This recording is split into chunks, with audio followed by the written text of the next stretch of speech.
contest at the end of the service and see who traveled the farthest to be here, I think they're going to win.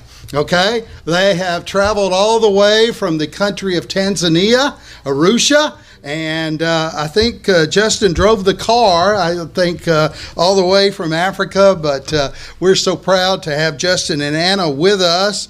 Justin and Anna, over a year ago, decided to commit themselves to the work of God in Arusha, and we are so excited to hear Justin speak about the great work that they have been doing the last year. Also, this young couple have committed themselves, and we're their sponsoring congregation here at Horton Chapel, and we're so proud of them to go back to Arusha, to Africa, and work and labor for the next 3 years. So this will be, they're taking their first furlough, first time back in the States in a year, and they're fixing to go back for 3 more years. We encourage you, the congregation has printed a brochure that tells about their work. It's in the back. We have copies for everybody today. So we want to encourage you to get a brochure. It talks about their farming, their children's seminars, their evangelism. And we're going to hear about that as Brother Justin speaks for us and leads us in the Bible class discussion. Justin and Anna are going to be busy for the month of September. They're going to be speaking at our Bible study at Jay and Jeannie's house on the 10th. They're going to be coordinating a youth activity on the 16th.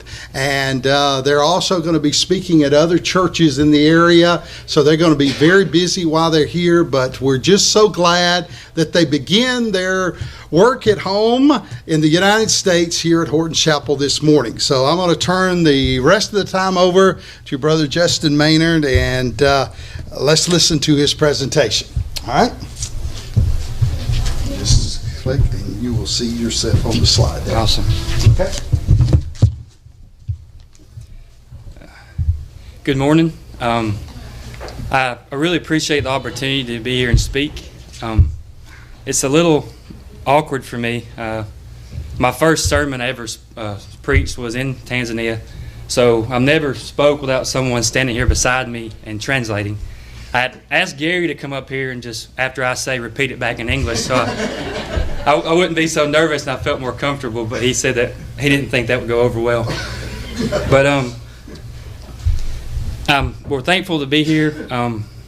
Horton's Chapel has been a huge part of our mission work. All the support and the prayers and the kind words on Facebook, it's meant a lot to us, and it's helped us a lot being there, because it gets tough when you're there, away from your family, your friends, and the support, the love that you have shown have really helped us this past year. We don't have these in Africa either, so there we go.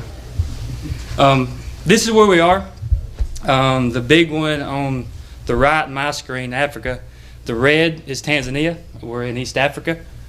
On the other side, there's a smaller or a bigger blown up of Tanzania, and we are located in Arusha, which is in the top part, right above where it says Tanzania. There's a black dot that says Arusha. The people there's about 2/3 of the people are not Christian. There's lots of Muslims and a lot of indigenous tribes in the area, and that's why the preaching school there is so important.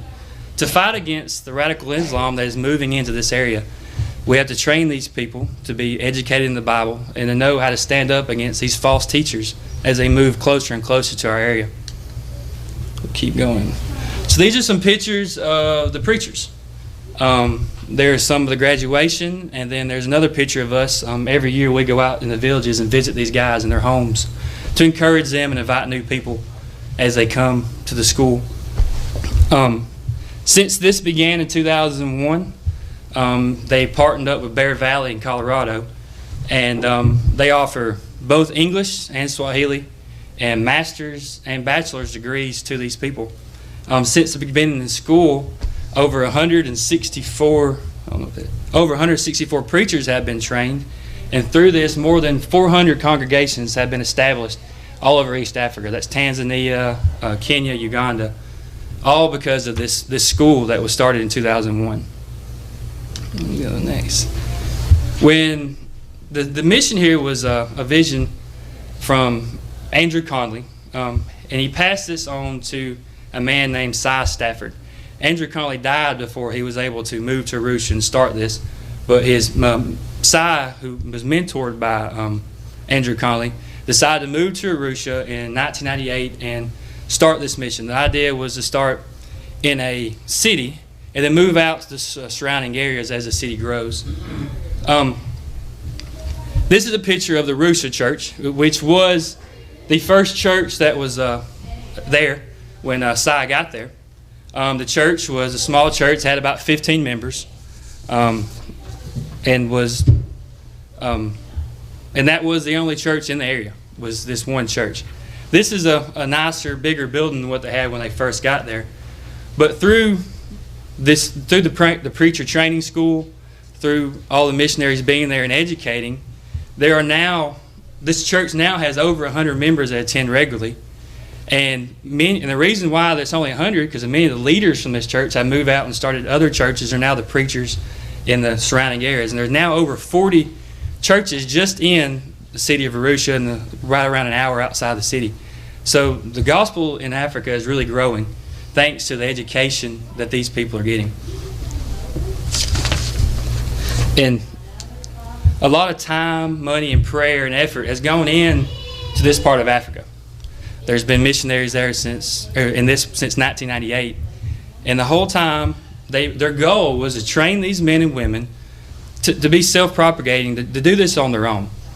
And that has come to realization that we now have men who are great preachers. We need to have men who are great evangelists. And that's why in Africa right now the church is growing. And then also in the school, the goal has always been to train men to take over leadership of the school. And this year that was obtained. You can see the man with the bow tie standing up there. He is now one of the co-directors of the school. They handle all the education, they handle all the finances.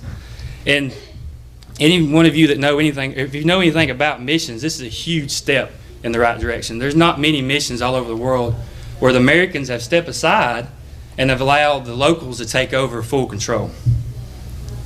So these are some of the pictures of the preachers, of them baptizing. And let's see. So we were asked to take part in the next step as in developing of this goal. And that is not only for the school to be self-governing, but also to be self-supporting.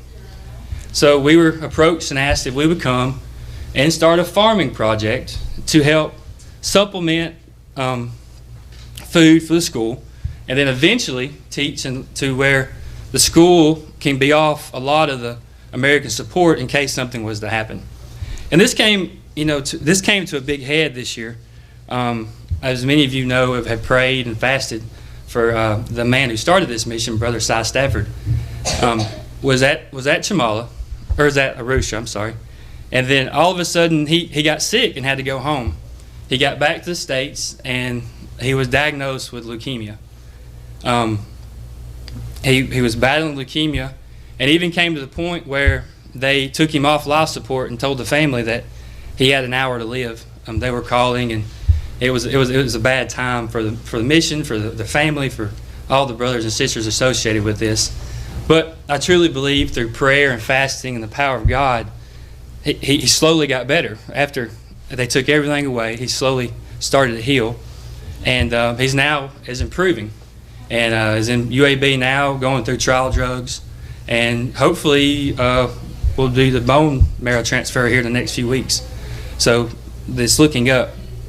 But this brought to everyone's attention the question, what would happen if something happened to Cy, the man who raises all the money for this, who is the head of this, in the States, is the head of this organization as far as fundraising, as far as support, is what people see as Cy.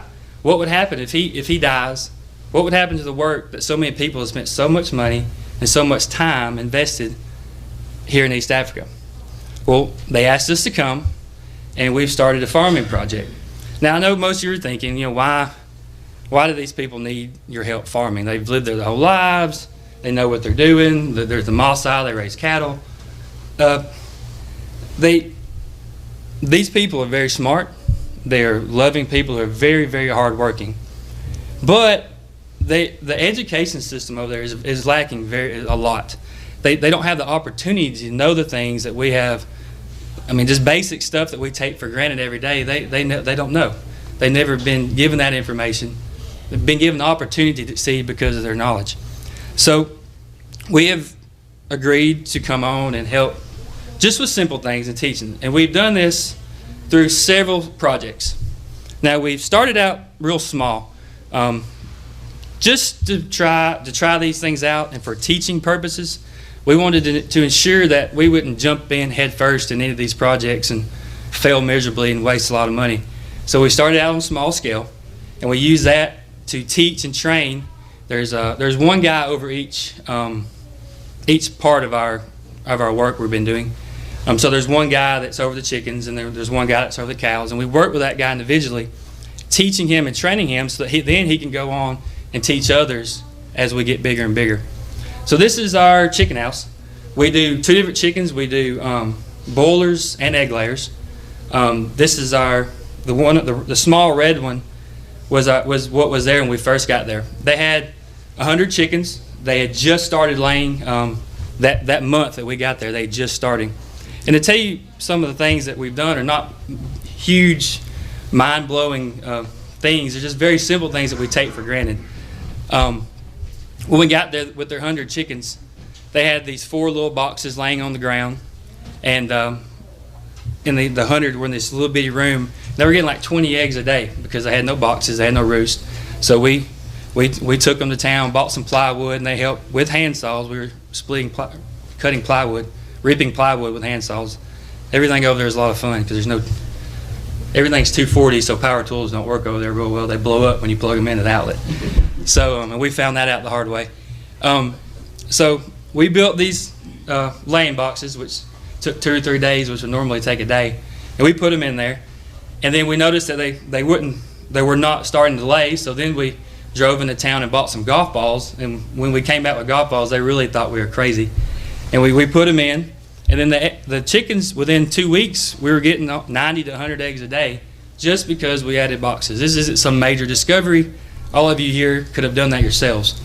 But it's just that basic knowledge that they don't get the opportunity to know until someone shows them. And so this is our new chicken house. Since this project has been successful, people are knocking down our doors to get eggs. Because another reason is nutrition. They don't know about they did not know about the nutrition for the chickens. So when you buy normal eggs over there, they're white. When you get the yolks and you crack them, they're solid white, and they do not taste very good.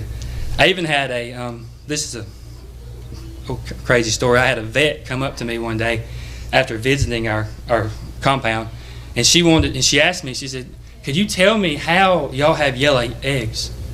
And so even the vets who are supposed to be highly educated and know animals don't even know how or why chickens lay yellow eggs or how to do that. So here's our new house. We currently have 500. This is not all of them. And then within a month, we will start 500 more, and the goal is to have 1,000 egg layers. We have built the market, and slowly, we're going to slowly get into this. We sell our 90. We have people calling, knocking down the doors, and then this 500, we've already started selling it very easily. So the goal is to start 500 more and then teach them to rotate. So this project can, even after we leave, can keep going. We bought them a bunch of zip ties, and the next 500 will zip tie their legs, and in a couple years we'll sell off the first and use that money to start out the next. So even after we're gone, they can continue to have these eggs, and it will continue to be there. The other one is our boilers. We provide all the meat for the school. The school has it can hold up to 48 students, and then there's all the workers on the farm, and all the workers in the school. So we feed around 100 people a day, 2 times a day when it's in school. So we raise all the meat that the school produces. And you can see the guy standing there smiling, holding the chickens. He is the guy that's over our poultry project. he's a great guy. He is excited now about what he does and loves to teach others. We have people come by all the time, and you can see him. He lights up and smiles when he's able to bring these other people and teach them about the chickens. And we're lucky to have him. He's very dedicated and good. The boilers that we raise are the same ones you see here on the back of chicken trucks. If any of you farmers raise boiler chickens, it's hard to keep those things alive. They're made to grow really fast, and you look at them wrong, they look like they just drop dead. This guy here he even gets on my nerves sometimes. He is a super germaphobe. If I even get near the chicken house and have it sprayed down, he starts yelling at me. And so he has special shoes he wears. He keeps a foot bath and washes everything. He's very, very dedicated. The last 3 groups of 300 that we've done, the most we've lost is 5 chickens. In a third world country with no cleaning and with this little concrete building, that's amazing that he's good. And we're very blessed to have him on. Even though he can be kind of annoying sometimes because he gets on to me, he is very, very good at what he does and loves what he's doing. He takes pride in his work. And there's us cleaning. And so right now we do 300 a month, and since we moved our old chickens out, the goal is to move it up to 600 a month. So we're killing about 600 chickens a month. The school uses what it needs, and then we sell the rest for income. The other project that was there when we got there was dairy cows. They had 2 cows that were milking, and then they had one baby and the bull. And you can see that's them in the wood house there. That was the house that was there when we got there. And the one on the right is the one we just finished right before we left. We just moved the cows into the new house right before we left. It's kind of set up on a 0 grazing system. During the dry season, there's nothing for them to eat, so we have to bring the food to them. So that's why the stalls and there's water and food in there so they don't get out. But during the rainy season, we now have pasture land that we turn them loose and they can eat the grass. So it's kind of a mixture between the two. But just like with the chickens, when we got there, the 2 cows that they were getting around 6 liters a day, which is not even enough for the school to use. But we noticed some very simple things that they didn't know. The cows were full of worms, so we had them dewormed. They were not giving the cows any water, so without water you don't have any milk. And then we found in town some minerals that we could add to their feed. And after this calving season, we're now getting 40 liters a day. Going from 6 to 8 to 40 liters a day was a huge jump in these cattle. And so now we have enough that we provide all the milk for the school. Africa, as you know, is a British-run colony, so they're big with tea. They have tea time every day. And so in the morning they have tea with milk. And so we provide 10 liters a day for the school so the students and workers can have their tea with their milk every morning. I'm a coffee guy. I don't do the tea and the milk thing. So here's a picture of some of our cows with our babies and stuff. And they had right before we got there, they just had their first calving, and all the calves had died prior to us getting there.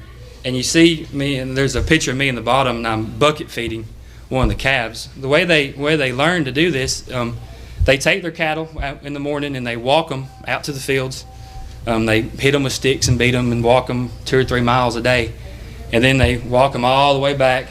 And so as you can imagine, the meat there is very rough and tough, and it's very slender. So what I noticed was that the cows never had time, because they left them, and because they were too little to follow the big ones. They left them. I was like, well, they never have time to get milk, is why they were dying. They were starving to death.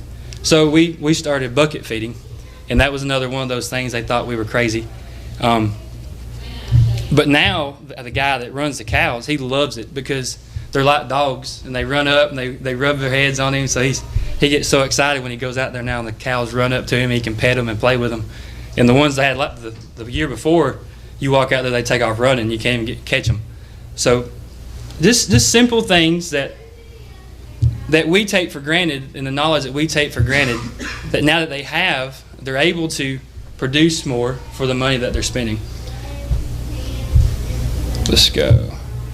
The last part of what we've already started is the gardening. the Healing Hands International had came in and done some seminars in the area, and had set up. When we got there was 8 raised beds already in place, and they taught drip irrigation, raised beds, drip irrigation, which, because of where we are, works. It rains a lot when we do have rain, and the ground, I tell people, is a mixture between concrete and clay. It is, when you take a pick and hit it, it's like hitting concrete. It's hard. It's terrible, terrible soil. And so when it rains, the water just stands on it like it would on a slab of concrete. And so when you get a lot of rain, it floods really bad. So the raised beds help, and we've trenched everything out so the water runs out and doesn't destroy our crops, which was the problem they were having to start with. We have now put in over 30 beds, and we've been composting and manure and everything to try to get the soil to where we can actually grow. But we tried to grow potatoes when we first got there, and we put them in the soil, and the plants came up. They were beautiful. And when we dug them out, they were about this big, and they exploded in the ground. The soil was so hard they couldn't even expand in the soil. I've lost close to 30 pounds since I've been there, and all it was from digging these raised beds. It's a good weight loss program. If anyone's interested in coming over, we can help. It's tough. We have no equipment. You have a shovel and a pick, a lot like your great grandfather did farming. There's nothing over there that helps move anything along at a fast pace. But we now have 30 beds, and we have all of them are drip irrigated. We had a group from Georgia donate all the drip kits, and so we're teaching them crop rotation to move things around, not to plant all 30 beds at one time with the same plant, which was what they were doing when we got there, and teach them to rotate crops as they add more nutrients back to the soil. And we also started raising corn, and there's about 5 acres that's not being utilized. So we tilled it up by hand, and then planted 5 acres of corn by hand, and then went back and put nitrogen halfway through on each ear, each stalk by hand. It was a long process, but it paid off. We ended up getting 2,500 pound bags of corn, which is enough corn to last the school all year, and then part of the next year in case. It's almost, in the prices in the market now, it's about $1,000 worth of corn that we can knock straight off the food budget for this year. And they'll use that to feed all year long. And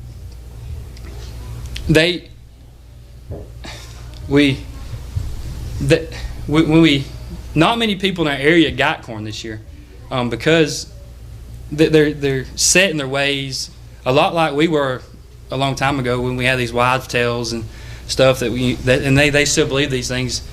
The short rains this year went long, and everyone's beans sit out there and rotted in the fields because they would not go pick them until they were dry. They just thought, well, there's no way you can pick your beans unless they dry out there. And they all rotted, and I had to actually go out there by myself and start picking the beans because they refused.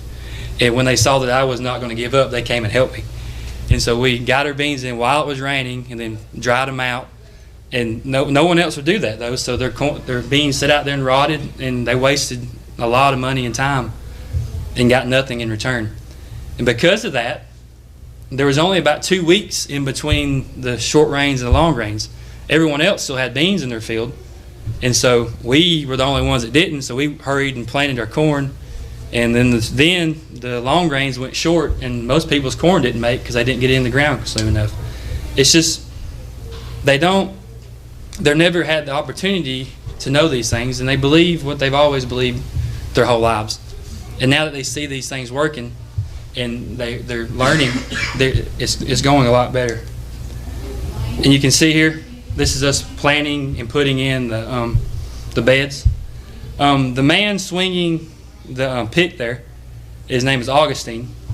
He is actually the guy, just like the school, we're training people to take our jobs. After 3 years, we want to leave, and we want this to last for a long time. We want to be able to go and this to be there when our grandchildren are there.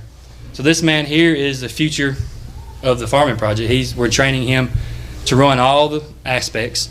He's learning finances, which is is a big thing, and it's taken a lot of work and patience, and we're slowly getting there. He's learning to do Excel slides or spreadsheets and stuff, so all that fun stuff for accounting stuff. And he's also, a big thing is learning to plan ahead.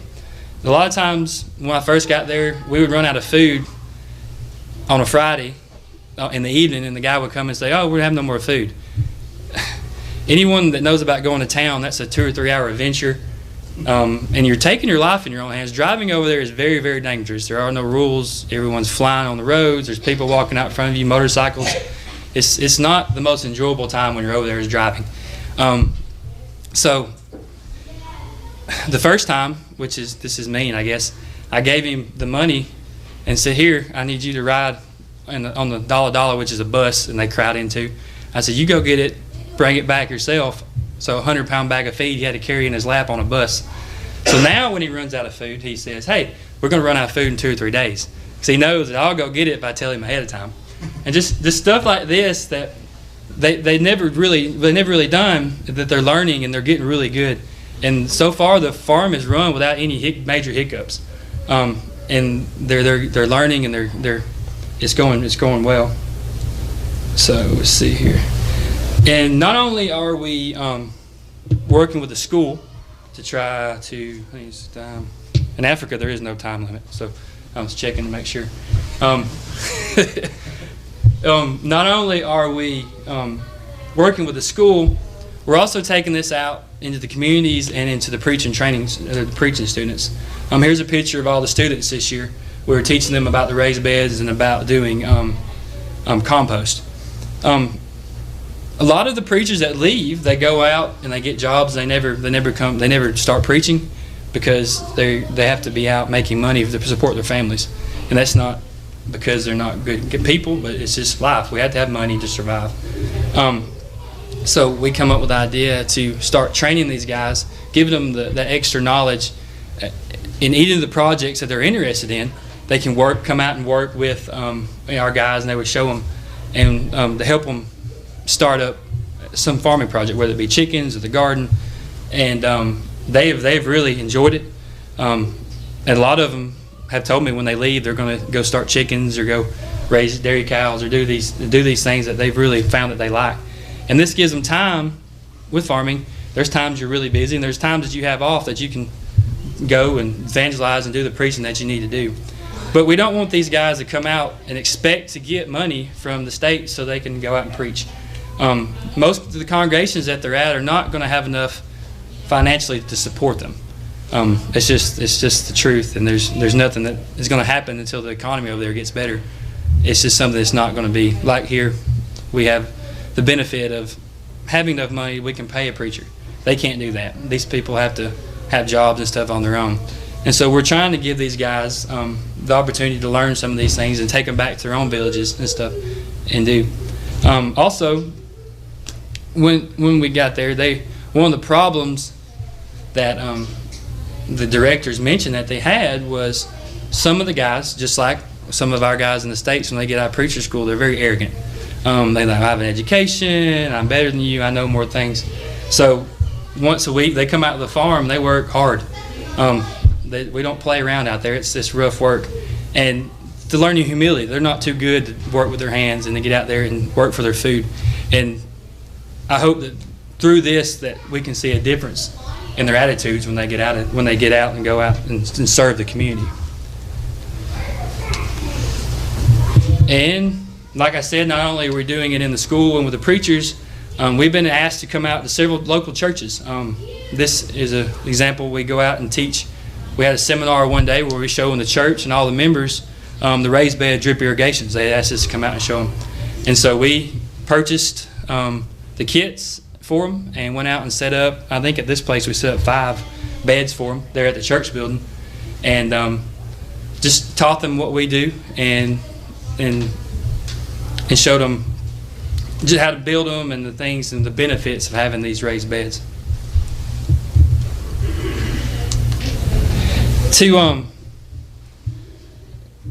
When we first started talking, we talked about how mature, how educated that these people have become. This man and woman here is Desdare and Jane, who's been one of our best friends while we've been there. When we first got there, they came to us. They came up with all this on their own because they saw the need. They came to us and sat down and said, there's a problem in a lot of these churches that they're not teaching their children.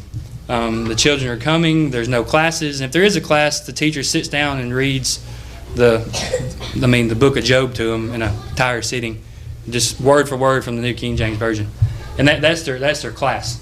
The kids weren't getting anything out of it, and they noticed this need, and they noticed that they needed help. So they come to us with the idea and asked us to help them to go out to these rural villages and to teach the women to teach the children. Not to go out and teach the children per se, because that would only be a one-time thing, and that would be, it would be fun for us. It would look good in pictures, but it would do no good for us to go out and teach children one time. That is not the point of this, to go out and teach children one time. The goal is to go out, and my wife does teach the children, you can see here, but the goal is for the women to be there while we're teaching the children so they can see how children should be taught. And we don't use anything fancy. We only use stuff that they can get there. We don't bring anything in that they're not available. And the women sit and they watch Anna and Jane go through lessons, and teach the children the way that the children need to be taught. And then we have lunch. We provide lunch for them, because when you have food, just like when we have food here, a lot of people come just because of the food. So they're not a lot different than us. So when we have the food, a lot of people come, and we have lunch and fellowship together. And then afterwards, they have classes just for the women. And they talk to the women about the importance of teaching the children, using visual aids and things, and the importance of having classes for the children so that they learn. And there's actually a resource room that's been set up in the Rusha. And these women, most of them, they don't know how to use the resources. So we bring a lot of the resources with us, and Anna goes through and shows them what's available and how to use it, and talks them and encourages them to come get the material. There's a lady that will make material for several months for them and provide for them to use for their classes. Because of this work, something that we didn't plan for and something that has been an added bonus is these children come and their parents come. And we go out to these rural areas that might have 20 members, and there's 150 kids show up. So chances are most of those people who brought the kids are not members of the church. And that's opened up, as you can see, the big groups that we've had, lots of Bible studies, because they're just sitting there waiting, and they don't want to leave because they know there's food at lunchtime. So they're sitting there, and we get the opportunity to study.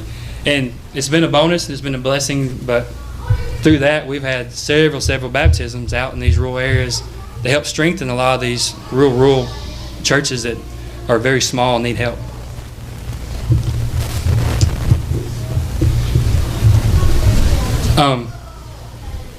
This is a picture of one of my favorite animals in Africa. I didn't really realize it would be, but they're beautiful animals. The zebras. They're herd animals. They travel in big packs, or big herds, not packs. And but they're unique. No matter how many zebras you see, they're all different. Each zebra has a different stripes, patterns. No one zebra is alike. And that's a lot like us. We all have different skills. We all have different talents. But we have to be using them for God. Just like these zebras, even though they're all different, they get together in these big groups so they can protect themselves from predators. One eye is a lot better than 1,000. And we've seen lions and stuff, and they're hard to see out in the bush. They're sneaky. That's why they're good at what they do. And just like the devil is good at what he does. And if we're not together, we're not using our talents together to stay away from the devil and to stay away from these false teachers, then we're not going to be successful. This verse here in 1 Corinthians 3, 6, and 7, he talks about Paul and Apollos both had different roles, but in the end, all the glory goes to God. This is not our work. We're not up here saying this is what we do. This is what God. This is God's work. This is the work of the church. And without your support, without your help, none of this would have been possible. And and we thank you for that.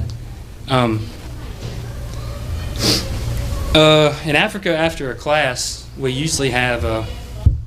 This is why it's kind of nerve-wracking if you get asked to teach class, because after class they want to do question and answer, and some of the questions you get are fairly tough.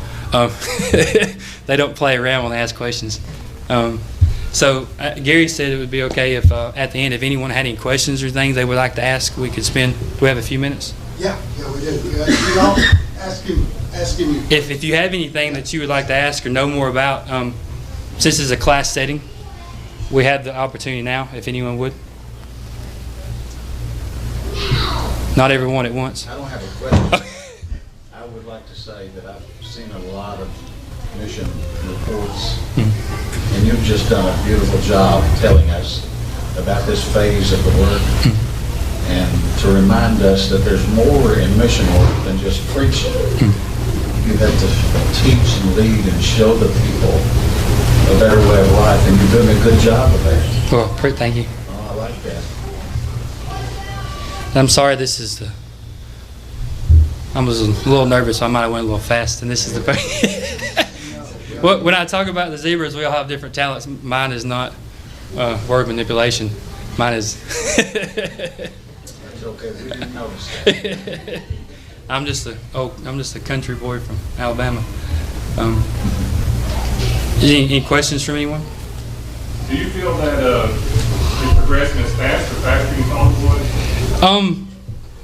The goal when we got there was to try out these projects and see if they could be successful.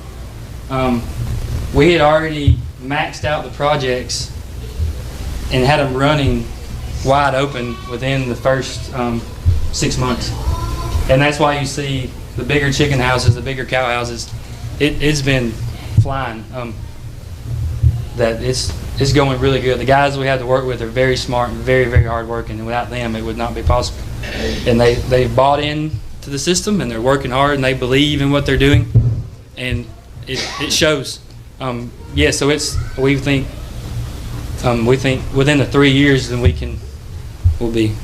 hoping that we can leave and everything will be for a lot of generations to come. And the next phase of this, when we get back, is the last thing they're wanting to add is a pig project. They want to have around 100 pigs and use that to sell the meat. There's a huge market where we are for the pigs. So that will be the next phase when we get back, and then so that's what we will be working on, and hopefully in the 3 years all this will be up and running and going well. Is the water there? The water is a huge problem. That is a problem that we are currently trying to address. We always joke that the guy that asked us to come tricked us. He brought us somewhere with no water and terrible soil and asked us to farm for him. So it's been a huge project. So we can only plant our big crops during the rainy season. We have a 2-month window, about a month off, then a 3-month window. The climate there is good. What about drinking water? Drinking water is the same problem. During the rainy season, there's plenty. During the dry season, it's hard to get the water. It costs the school a lot of money to bring in. We had to bring in trucks, and we are working on buying a piece of property, building a pump house that will supply the school with water cost-free. Do you not have a well? Where we are located, there's no groundwater. They've tried. The closest groundwater is about probably 500-600 yards away across the field. So it's a pretty good distance. So they're working on several options now about how we can fix the water project, and they're trying to fix the water, and then they'll work on solar. The goal is to pull this mission completely off the grid, so that no more money has to go into it, and it can go to other things. Is the ultimate goal. So when Western money is gone, these people who have done so well and shown that they can be leaders and do these things and be successful can still have this for a long time. Well, it's amazing to me because I sort of have that same idea that you give people money and it's gone. They eat it up. But if you give them something to grow their whatever fish, give them a fishing pole. Don't give them a bunch of fish if they are poor, because they'll eat that. But if you give them a pole, they can get a worm and they can get their own fish. And that's been the way it works. Yes, ma'am. That's been the vision of the mission for the whole time, is thinking for the future, and that's why we like this work and why we're at this work, because it's a good vision, it's a good model, we believe. When is it time? Is that all? Okay. Any more questions?